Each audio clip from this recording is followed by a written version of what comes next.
নমস্কার বন্ধুরা, জয়শ্রী কিচেনে সবাইকে স্বাগত জানিয়ে আজ শুরু করেছি একটা নতুন রেসিপি। আজ আমি বানাবো গরুর দুধ দিয়ে ঘরোয়া পদ্ধতিতে কিভাবে পনির তৈরি করা যায়। আর দেখুন পনিরটা কত সুন্দর এবং কত সফট।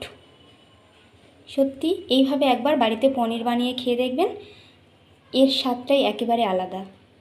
আর সময় নষ্ট করব না, এবার ঝটপট পনিরের রেসিপিতে চলে যাব। আজ যেহেতু আমি আপনাদের সামনে দুধ দিয়ে কিভাবে পনির বানানো যায় সেটা দেখাবো, তাই এখানে আমি নিয়ে নিয়েছি 1 লিটার গরুর দুধ। আর দেখুন এখানে আমি একটা তিজেল হাঁড়ি গ্যাসের ওপরে বসিয়ে দিয়েছি। এই তিজেল হাঁড়ির মধ্যে এই 1 লিটার দুধটা সম্পূর্ণ আমি ঢেলে দেব। পুরোটাই ঢেলে দিলাম, দিয়ে এটা একটু জাল দিয়ে নেব। দেখুন এখানে এবারে আমি গ্যাসটা জ্বালিয়ে দিয়েছি, আর দুধটা যতক্ষণ না পর্যন্ত ফুটে উঠবে ততক্ষণ আমি দুধটা জাল দিতে থাকব।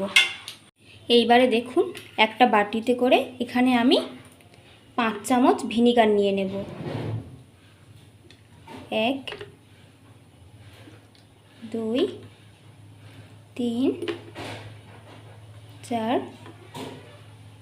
5। 1 কিলো দুধের জন্য আমি 5 চামচ ভিনিগার নিয়ে নিয়েছি, আর এর সঙ্গে আমি 5 চামচ জল অ্যাড করে নেব। ঠিক সেই একই চামচের 5 চামচ জল নিয়ে নেব।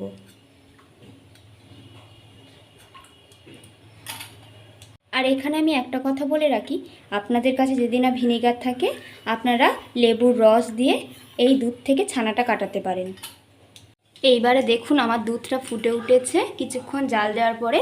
এবারে এখানে আমি গ্যাসটা আস্তে করে পুরো যে ভিনিগার আর জলের মিশ্রণটা এর মধ্যে ঢেলে দেব। এর মধ্যে ঢেলে দিয়ে এটাকে চামচ দিয়ে আস্তে আস্তে নেড়ে নেব, এবং ঠিক এই পজিশনে আমি গ্যাসটাকে বন্ধও করে দেব।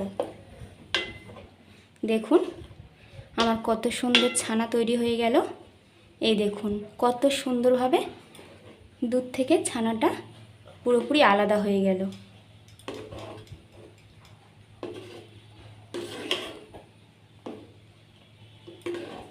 এইবার এটাকে হালকা ঠান্ডা হওয়ার জন্য রেখে দেব।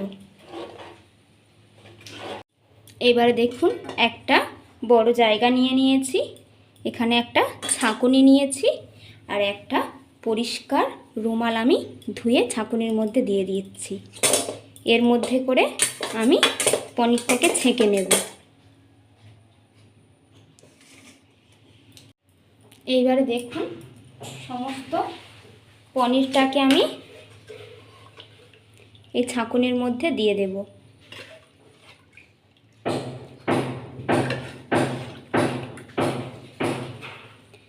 আমি এখানে ভিনিগার দিয়ে ছানাটা কেটেছি বলে তাই এই ছানার জলটা আমি খাবো না, কিন্তু যদি আপনারা লেবুর রস দিয়ে ছানাটা কাটেন তাহলে এই ছানার জলটাও আপনারা খেতে পারেন।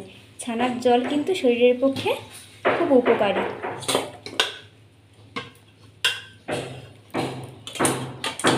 এইভাবে আমি পুরো ছানাটা ছেঁকে নেব।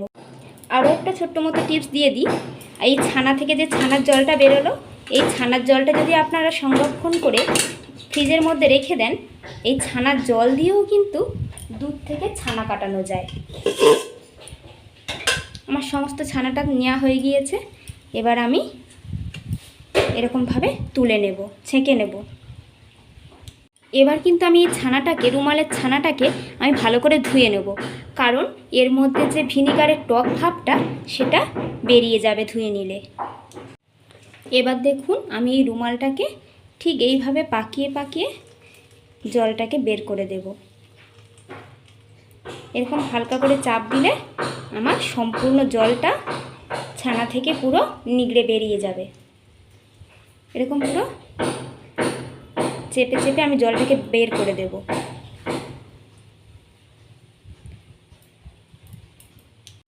এইবারে আমি কি করব একটু ভালো করে লক্ষ্য করবেন।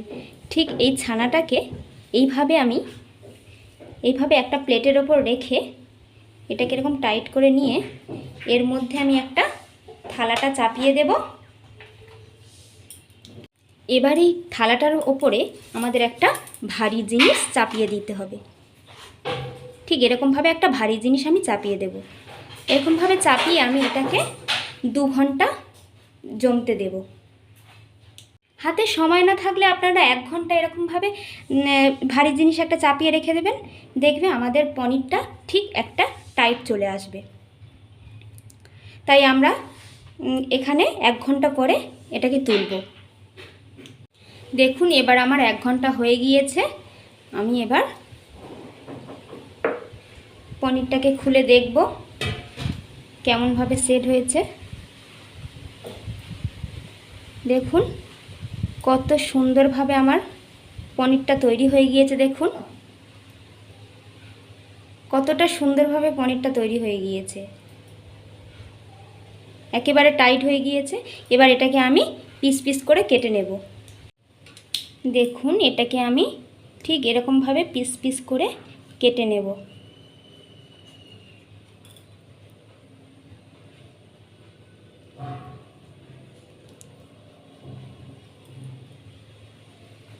এই দেখুন কত সুন্দর পনির আমরা কত সহজভাবে ঘরে বানাতে পারছি। একটা কথা বলে রাখি, দোকানে যে আমরা পনির কিনে খাই তার থেকে আমাদের যেই ঘরের খাঁটি গরুর দুধের যে পনির, এর কিন্তু স্বাদটাই একেবারে আলাদা। দেখুন আমি পনিরগুলোকে কত সুন্দর ছোট্ট ছোট্ট করে কেটে নিয়েছি এবং দেখুন একেবারে পুরো শক্ত, একেবারে পুরো শক্ত হয়েছে। আর বাঁধনটা দেখুন কত সুন্দর হয়েছে, এর মধ্যে কোনো ভেঙে যাওয়ার ভাব নেই। দেখুন কত সুন্দর আমার ঘরে পনির তৈরি হয়েছে। দেখুন আপনারাও বাড়িতে এরকমভাবে একবার চেষ্টা করবেন, দেখবেন ঘরোয়া পদ্ধতিতে কত সুন্দরভাবে পনির তৈরি হয়ে যাবে দেখবেন। আর এই পনির দিয়ে তরকারি করে খেলে দেখবে এর স্বাদ অসাধারণ লাগে। দেখুন আপনারা কত সহজে এবং কত কম সময়ের মধ্যে কত সুন্দর পনির তৈরি হয়ে গিয়েছে। বাড়ির পনির যেহেতু খাঁটি দুধের পনির, তো এর স্বাদটাই আলাদা। আর আমার এই পনিরের রেসিপিটা যদি আপনাদের ভালো লেগে থাকে তাহলে লাইক, কমেন্ট ও শেয়ার করে আমার পাশে থাকবেন। সবাই ভালো থাকবেন, সুস্থ থাকবেন। আর আমার সঙ্গে এতক্ষণ সময় কাটানোর জন্য অসংখ্য অসংখ্য ধন্যবাদ।